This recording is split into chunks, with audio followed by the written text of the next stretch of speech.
ಶಂಕರ್ ತನ್ನ ಆಫೀಸಿನಲ್ಲಿ ಒಂದು ವಾರ ರಜೆ ತೆಗೆದುಕೊಂಡು ನ್ಯೂ ಇಯರ್ ಸೆಲೆಬ್ರೇಟ್ ಮಾಡ್ಕೋಬೇಕು ಗೋವಾದಲ್ಲಿ ಅಂತ ಪ್ಲಾನ್ ಮಾಡಿಕೊಂಡಿದ್ದ. ತುಂಬಾ ಸಂತೋಷವಾಗಿ ಅವನು ಪ್ಯಾಕಿಂಗ್ ಮಾಡ್ಕೊಳ್ತಾ ಇದ್ದ.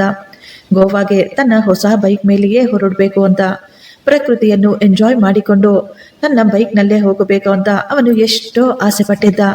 ಬೆಳಿಗ್ಗೆ ಸುಮಾರು 7 ಗಂಟೆಗೆಲ್ಲ ತಿಂಡಿ ತಿಂದು ಮನೆ ಬಿಡ್ತಾನೆ.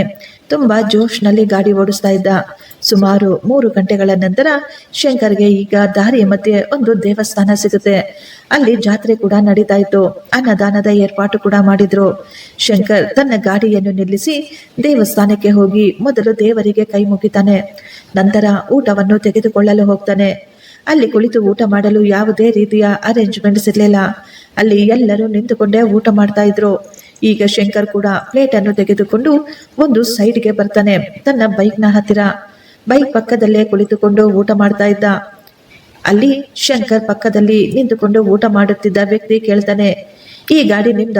ತುಂಬಾ ಚೆನ್ನಾಗಿದೆ. ನೀವು ಎಲ್ಲಿಗೆ ಹೋಗ್ತಾ ಇದ್ದೀರಾ ಈ ಗಾಡಿಯಲ್ಲಿ ಅಂತ. ಆಗ ಶಂಕರ್ ಹೇಳ್ತಾನೆ, ನಾನು ಘಾಟ್ ರೋಡ್ ಮೇಲೆ ಗೋವಾಗೆ ಹೋಗ್ತಾ ಇದ್ದೀನಿ ಸರ್ ಎಂದು.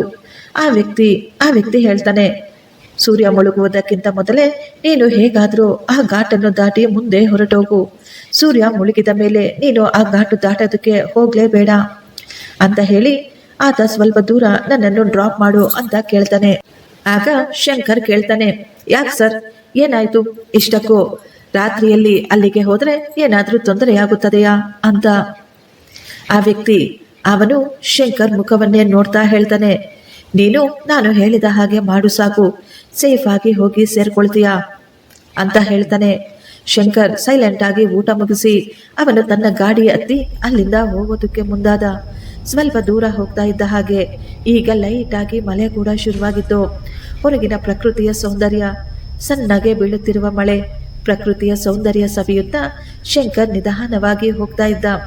ಇನ್ನು ಸ್ವಲ್ಪ ದೂರದಲ್ಲೇ, ಕೇವಲ 30 ಕಿಲೋಮೀಟರ್ ದೂರದಲ್ಲಿ ಘಾಟಿತ್ತಷ್ಟೇ. ಇನ್ನೇನು ಬೇಗ ಹೊರಟೋಗ್ತೀನಿ ಅಂತ ಅಂದುಕೊಳ್ತಾ ಇದ್ದ ಶಂಕರ್. ಅಷ್ಟರಲ್ಲೇ ಜೋರಾಗಿ ಮಳೆ ಕೂಡ ಶುರುವಾಗ್ಬಿಟ್ಟಿತ್ತು.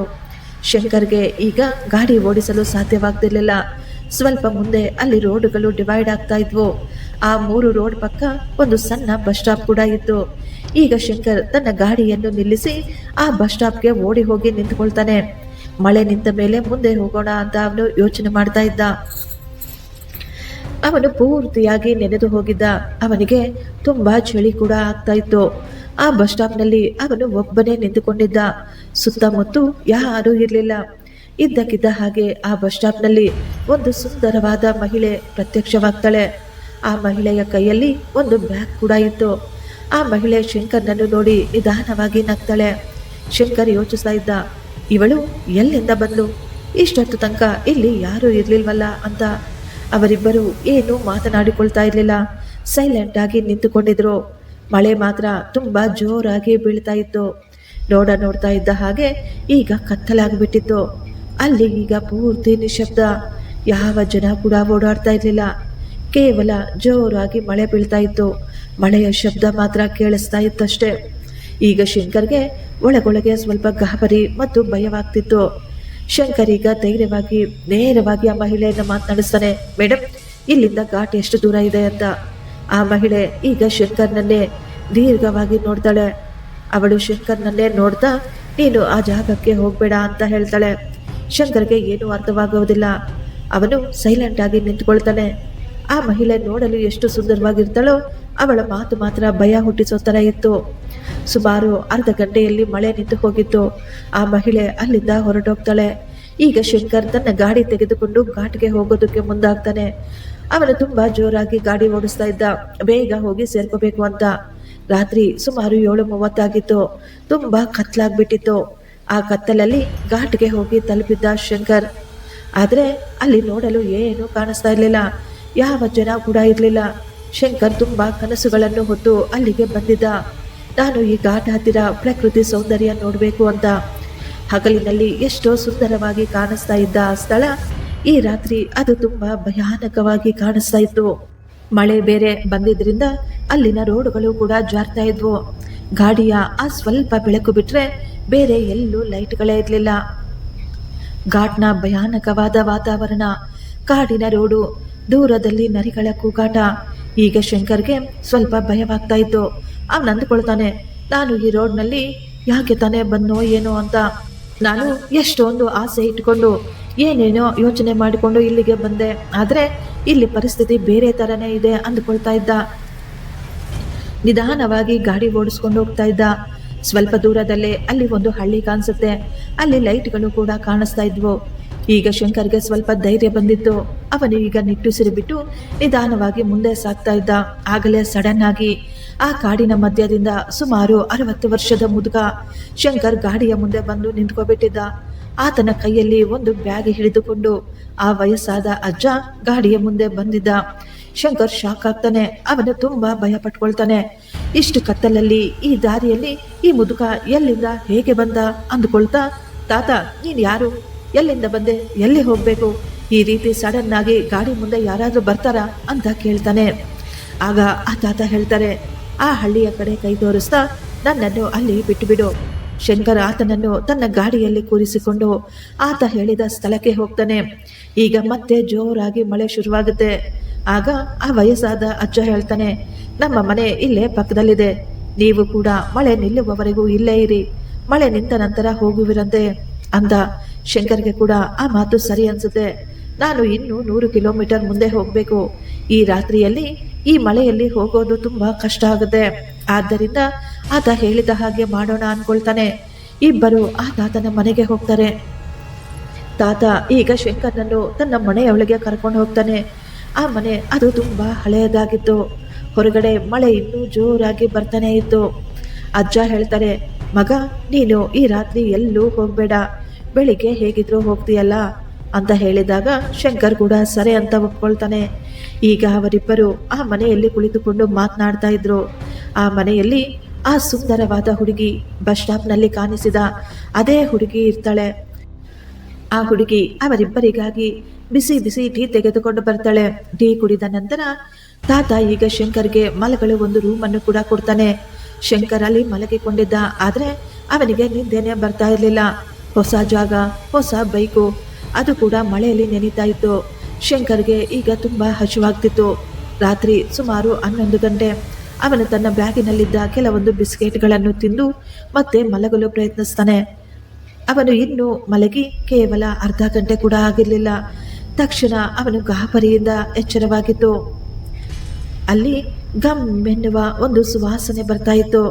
ಈಗ ಶಂಕರ್ ತನ್ನ ಬೆಡ್ನಿಂದ ಇಳಿದು ಹೊರಗೆ ಬರ್ತಾನೆ. ಎಲ್ಲಿಂದ ಇಷ್ಟೊಂದು ಗಮ್ ಅಂತ ವಾಸನೆ ಬರ್ತಾ ಇದೆಯಲ್ಲ ಅಂತ ಶಂಕರ್ ನೋಡ್ತಾನೆ. ತಾತ ಮನೆಯಲ್ಲಿರಲಿಲ್ಲ. ಅವನು ಈಗ ಹಾಲಿಗೆ ಬರುವಷ್ಟರಲ್ಲಿ ಯಾರೋ ಹೊರಗೆ ಮಣ್ಣು ಅಗಿತಾ ಇರುವ ಶಬ್ದ ಕೇಳಿಸ್ತಾ ಇತ್ತು. ಈಗ ಶಂಕರ್ ನಿಧಾನವಾಗಿ ಮನೆಯಲ್ಲಿಂದ ಹೊರಗೆ ಬಂದಿದ್ದ. ಆ ಮನೆಯ ಗೇಟು ಮೊದಲೇ ತೆಗೆದಿತ್ತು. ಶಂಕರ್ ಈಗ ಆ ಶಬ್ದವನ್ನು ಹುಡುಕಿಕೊಂಡು ಹೊರಗೆ ನಿಧಾನವಾಗಿ ಹೆಜ್ಜೆ ಹಾಕ್ತಾನೆ. ಆ ಮನೆಯ ಹಿಂದೆ ಆ ವಯಸ್ಸಾದ ಅಜ್ಜ ಮಣ್ಣು ಅಗಿತಾ ಇದ್ದ. ಅದೇ ಸ್ಥಳದಲ್ಲಿ ಆ ವ್ಯಕ್ತಿ ಊದುಬತ್ತಿಗಳನ್ನು ಕೂಡ ಅಂಟಿಸಿದ್ದ. ಇದೆಲ್ಲವನ್ನು ನೋಡಿ ಶಂಕರ್ ತುಂಬಾ ಭಯ ಪಟ್ಕೊಳ್ತಾನೆ. ಈಗ ಶಂಕರ್ ಸೈಲೆಂಟ್ ಆಗಿ ಮತ್ತೆ ಮನೆ ಒಳಗೆ ಬಂದಿದ್ದ. ಅವನು ಮನೆಯೊಳಗೆ ಬಂದು ಆ ಹುಡುಗಿ ಇದ್ದ ರೂಮ್ಗೆ ಹೋಗ್ತಾನೆ. ಆದರೆ ರೂಮಿನಲ್ಲಿ ಆ ಹುಡುಗಿ ಇರೋದಿಲ್ಲ. ಆ ರೂಮಿನ ಪಕ್ಕದಲ್ಲಿ ಇನ್ನೊಂದು ಬಾಗಿಲು ಕೂಡ ಇತ್ತು. ಶಂಕರ್ ಈಗ ನಿಧಾನವಾಗಿ ಅಲ್ಲಿ ಹೋಗಿ ನೋಡಿದ್ದ. ಅಲ್ಲಿ ಯಾರೋ ಒಬ್ಬ ವ್ಯಕ್ತಿಯನ್ನು ಬಿಳಿ ಬಟ್ಟೆಯಿಂದ ಸುತ್ತಿ ಇಡಲಾಗಿತ್ತು. ಅದು ಒಂದು ಶವ ಅನ್ನಿಸುವ ರೀತಿ ಕಾಣಿಸ್ತಾ ಇತ್ತು. ಆ ಶವದ ಪಕ್ಕದಲ್ಲಿ ಆ ಹುಡುಗಿ ಕುಳಿತುಕೊಂಡು ಏನನ್ನೋ ತಿಂತಾ ಇದ್ಲು. ಇದೆಲ್ಲವನ್ನು ನೋಡಿ ಶಂಕರ್ಗೆ ಕೈ ಕಾಲಾಡಲಿಲ್ಲ. ಅವನಿಗೆ ತುಂಬಾ ಭಯವಾಗ್ಬಿಡ್ತು. ಅವನು ತಕ್ಷಣ ತನ್ನ ರೂಮ್ಗೆ ಹೊರಟು ಹೋಗ್ತಾನೆ. ಅವನು ಅಂದುಕೊಳ್ತಾನೆ, ನಾನು ಇನ್ನು ಈ ಮನೆಯಲ್ಲಿ ಇರೋದು ಸೇಫ್ ಅಲ್ಲ. ಅವನು ಈಗ ತಕ್ಷಣ ತನ್ನ ಮೊಬೈಲನ್ನು, ತನ್ನ ಬ್ಯಾಗನ್ನು ತೆಗೆದುಕೊಂಡು ನಿಧಾನವಾಗಿ ಮೆತ್ತಗೆ ಹೆಜ್ಜೆ ಇಡುತ್ತಾ ಆ ಮನೆಯ ಹೊರಗೆ ಬಂದ್ಬಿಡ್ತಾನೆ. ಆಗಲೇ ತಕ್ಷಣ ಆ ತಾತ ಅವನ ಎದುರುಗಡೆ ಬಂದು ನಿಂತುಕೊಂಡಿದ್ದ.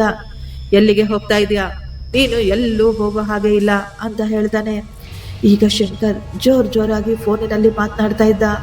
ಅವನು ಫೋನ್ನಲ್ಲಿ ಹೇಳ್ತಾ ಇದ್ದ, ಹೌದಾ, ಆ ರೀತಿ ಆಯ್ತಾ, ಅಯ್ಯೋ ಪಾಪ, ನಾನು ತಕ್ಷಣ ಬರ್ತಾ ಇದ್ದೀನಿ, ನೀವೇನು ಟೆನ್ಷನ್ ಮಾಡ್ಕೋಬೇಡಿ ಅಂತ ಗಾಬರಿಯಾಗಿ ಹೇಳ್ತಾ ಇದ್ದ. ತುಂಬಾ ಸಮಯ ಶಂಕರ್ ಫೋನಿನಲ್ಲೇ ಮಾತಾಡ್ತಾ ಇದ್ದ. ಆ ವಯಸ್ಸಾದ ವ್ಯಕ್ತಿ ಅಂದುಕೊಳ್ತಾನೆ, ಇವನು ಯಾವಾಗ ಮನೆಯೊಳಗೆ ಬರ್ತಾನೋ ಅಂತ ಆ ಮುದುಕ ಎದುರು ನೋಡ್ತಾ ಇದ್ದ. ಆದ್ರೆ ಶಂಕರ್ ಮಾತ್ರ ಮನೆಯೊಳಗೆ ಕಾಲಿಡ್ಲಿಲ್ಲ. ಸ್ವಲ್ಪ ಸಮಯದ ನಂತರ ಈಗ ಶಂಕರ್ ಹೇಳ್ತಾನೆ, ನಮ್ಮ ಮನೆಯಲ್ಲಿ ತಾತನಿಗೆ ತುಂಬ ಸೀರಿಯಸ್ ಆಗಿದೆ ಅಂತೆ, ಮನೆಯ ಸಿಚುವೇಶನ್ ತುಂಬ ಕೆಟ್ಟಿದೆ, ನಾನು ತಕ್ಷಣ ಇಲ್ಲಿಂದ ಹೊರಟೋಗ್ಬೇಕು ಅಂತ. ಆ ಮುದುಕ ಶಂಕರ್ನನ್ನು ಗುರಾಯಿಸ್ಕೊಂಡು ನೋಡ್ತಾ ಇದ್ದ. ಅವನು ಏನೋ ಹೇಳುವ ಮೊದಲೇ ಶಂಕರ್ ಹೊರಗೆ ಬಂದು ತನ್ನ ಬೈಕಿನ ಮೇಲೆ ಕುಳಿತುಕೊಂಡು ಜೋರಾಗಿ ಫೋನ್ನಲ್ಲಿ ಮಾತಾಡ್ತಾನೆ ಇದ್ದ. ಆ ಮುದುಕ ಮನೆಯೊಳಗೆ ಹೋಗಲು ಹಿಂದೆ ತಿರುಗುತ್ತಾನೆ.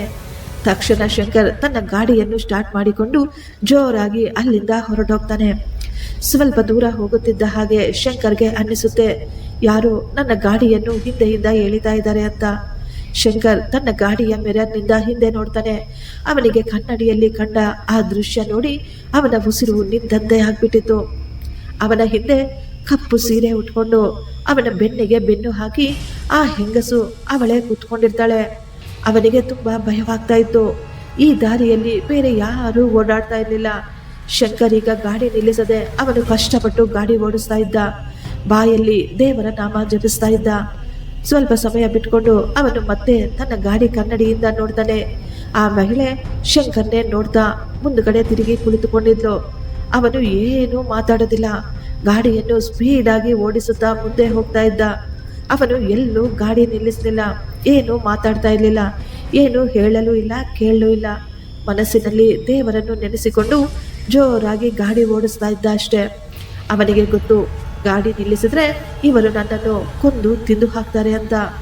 ಸ್ವಲ್ಪ ದೂರ ಹೋದ ನಂತರ ಅಲ್ಲಿ ಆ ಘಾಟ್ನಲ್ಲಿ ಒಂದು ದೇವಸ್ಥಾನ ಕಾಣಿಸುತ್ತೆ, ತುಂಬ ಚಿಕ್ಕದು. ಆದರೆ ಆ ದೇವಸ್ಥಾನ ಮುಚ್ಚಿತ್ತು.